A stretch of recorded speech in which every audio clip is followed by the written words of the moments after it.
So we were reading formed elements और हमने last lecture में आरबीसीज को कंप्लीट किया था। तो मैंने आपको बताया था, एक मेरे को यहाँ पे एक पॉइंट क्लियर करना था कि मैंने आपको यहाँ पे बताया था कि जो रेड बोन मैरो में जो अडल्ट होते हैं उनमें क्या होता है, आरबीसीज तो बनते हैं रेड बोन मैरो में, लेकिन मैंने आपको इन्फेंट का गलती से किडनी बोल दिया था। एक्चुअली इन्फेंट्स में आपके लिवर में बनते हैं, ठीक है।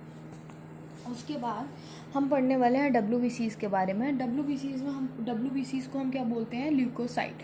ल्यूकोसाइट्स ऑल्सो नोन एज डब्ल्यूबीसीज as they are colourless due to the lack of haemoglobin. देखो हमने पढ़ा था आरबीसीज में एक आयरन कंटेनिंग रेड कलर का पिगमेंट प्रेजेंट होता है, तो उसको हम बोलते हैं हीमोग्लोबिन। बट ऐसा कोई भी पिगमेंट आपका डब्ल्यूबीसीज में नहीं प्रेजेंट होता है, इसीलिए ये आपके कलरलेस होते हैं, इनमें कोई भी कलर प्रेजेंट नहीं होता है, ठीक है। उसके बाद बोला गया है कि दे आर न्यूक्लिएटेड, मतलब न्यूक्लियस प्रेजेंट होता है, and are relative lesser in number. यदि आप आरबीसी से कंपेयर करेंगे तो डब्ल्यूबीसी का नंबर कम होता है, 6000 to 8000 mm पर mm³ होता है, mm ऑफ ब्लड। उसके बाद बोल रहे हैं leukocytes are generally short live. हमने पढ़ा था आरबीसीज जो होती हैं वो आपकी 120 डेज उनका आपका लाइफ स्पैन होता है, लेकिन जब हम यदि आरबीसी से कंपेयर करेंगे ल्यूकोसाइट को तो आरबीसी ये क्या होता है, कंपैरेटिवली शॉर्ट लिव्ड होते हैं, ठीक है। We have two main categories of RBCs. देखो यहाँ पे मैंने बाइफर्गेशन किया है आपके लिए। तो आरबीसीज क्या होते हैं, ग्रेनुलोसाइट एंड ए ग्रेनुलोसाइट, मतलब एक में ग्रेन्यूल्स प्रेजेंट होंगे, एक में ग्रेन्यूल्स एब्सेंट होंगे। ग्रेन्यूल्स प्रेजेंट है तो ग्रेन्यूलोसाइट, एंड ग्रेन्यूल्स एब्सेंट है तो ए ग्रेन्यूलोसाइट। तो अब उसके बाद फर्दर बाइफर्केशन है, एक ग्रेनुलोसाइट्स में आते हैं आपके न्यूट्रोफिल्स, इएसिनोफिल्स, बेसोफिल्स। तो देखो जिसमें भी फिल्स है वो क्या है, आपके ग्रेनुलोसाइड है, ठीक है। तो आपको ऐसे ट्रिक से याद कर सकते हो कि फिल्स प्रेजेंट होंगे तो आपके वो ग्रेनुलोसाइड होंगे, neutrophils, इएसिनोफिल्स and basophils.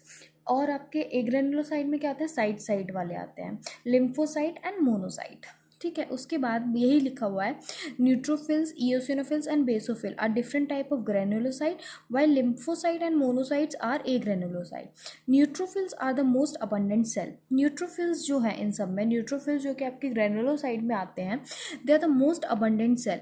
Most abundant cells मतलब 60 to 65% जो होते हैं वो आपके न्यूट्रोफिल्स होते हैं, ठीक है, ऑफ टोटल डब्ल्यूबीसीज। And basophils are the least, मतलब 0.5 से 1% तक आपके बेसोफिल्स होते हैं, और मोस्ट अबंडेंट आपके न्यूट्रोफिल्स होते हैं जो कि 60 to 65% होते हैं। बेसोफिल्स आपके 0.1 to 1% होते हैं, ठीक है। और न्यूट्रोफिल्स एंड मोनोसाइट जो कि आपके 6 to 8% प्रेजेंट होते हैं are phagocytic cell which destroy the foreign organism entering the body.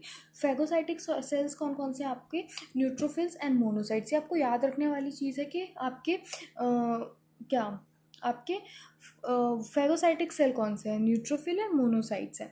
Basophils क्या करते हैं, ये सिक्रीट करते हैं हिस्टामिन, सेरोटोनिन एंड हेपारिन जो कि आपकी इन्फ्लामेटरी रिएक्शंस में इन्वॉल्व होते हैं, ठीक है। बेसोफिल्स आपके इन्फ्लामेटरी रिएक्शंस में इन्वॉल्व होते हैं।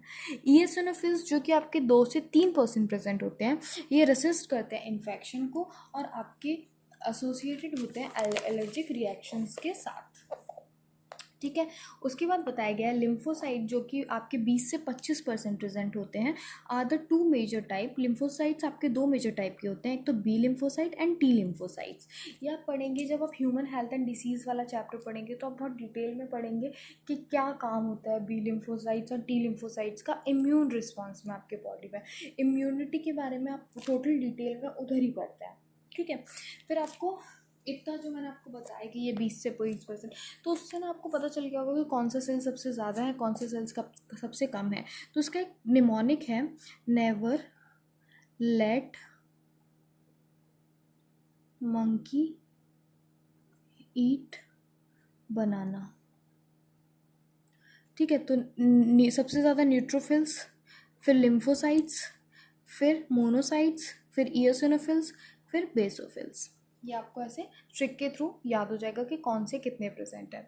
उसके बाद ये आपको पता होना चाहिए कि कौन सा सेल्स आपका कितना प्रेजेंट है, ठीक है। सबसे ज़्यादा कौन सा प्रेजेंट है, सबसे कम कौन सा प्रेजेंट है। परसेंटेज एक बार को नंबर याद नहीं होगा चलेगा, पर कितने, ये आपको सीक्वेंस याद होना चाहिए कि किस सीक्वेंस में प्रेजेंट है, ठीक है।